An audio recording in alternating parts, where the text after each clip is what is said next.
राजनीति में सब कुछ मुमकिन है, दोस्ती और दुश्मनी कभी परमानेंट नहीं होती। बांग्लादेश में पिछले कुछ दिनों में राजनीतिक घटनाक्रम ने इस कहावत को एक बार फिर से सटीक साबित किया। देश में इस्कॉन पर प्रतिबंध लगाने की अटकलें थी, लेकिन 24 घंटे के भीतर सरकार ने ये साफ कर दिया कि ऐसा कोई कदम उठाने का उनका इरादा नहीं है। हाल ही में इस्कॉन से जुड़े धर्मगुरु चिन्मय कृष्णदास को देशद्रोह के आरोप में गिरफ्तार किया गया था। इस घटना के बाद अटकलें लगाई जा रही थी कि बांग्लादेशी सरकार इस्कॉन पर प्रतिबंध लगाने की योजना बना रही, लेकिन सरकार के प्रमुख मोहम्मद यूनुस के प्रेस सचिव शफीकुल आलम ने इन अटकलों को खारिज कर दिया।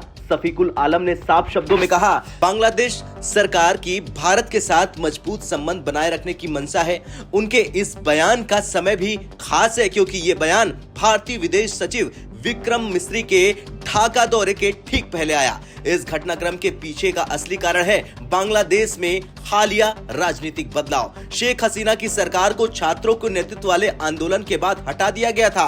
अब अंतरिम सरकार के प्रमुख मोहम्मद यूनुस हैं, जो खुद ब्रेन बिहाइंड द रेवोल्यूशन कहे जाते हैं।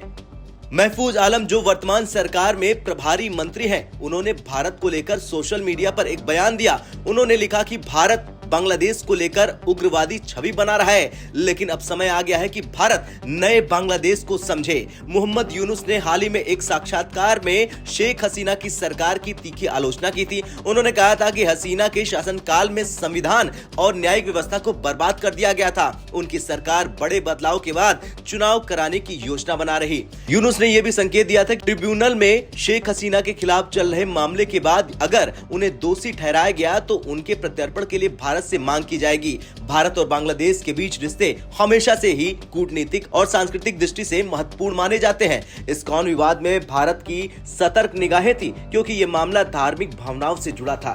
बांग्लादेश की सरकार द्वारा इस्कॉन पर प्रतिबंध न लगाए जाने का बयान भारत के साथ रिश्तों को सकारात्मक दिशा में आगे बढ़ाने का संकेत है।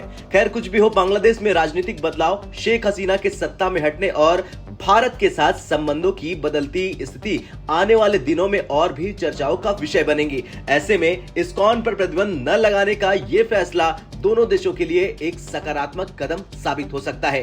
खैर, राजनीति की इस जटिल कहानी में अगला पन्ना क्या होगा, इसका इंतजार सबको होगा। आपका क्या कुछ कहना है? जिस तरह से इस्कॉन पर बैन न लगाने की बात कह दी है बांग्लादेश ने, उसे लेकर कमेंट कर जरूर बताएं। ब्यूरो रिपोर्ट, भारत तक।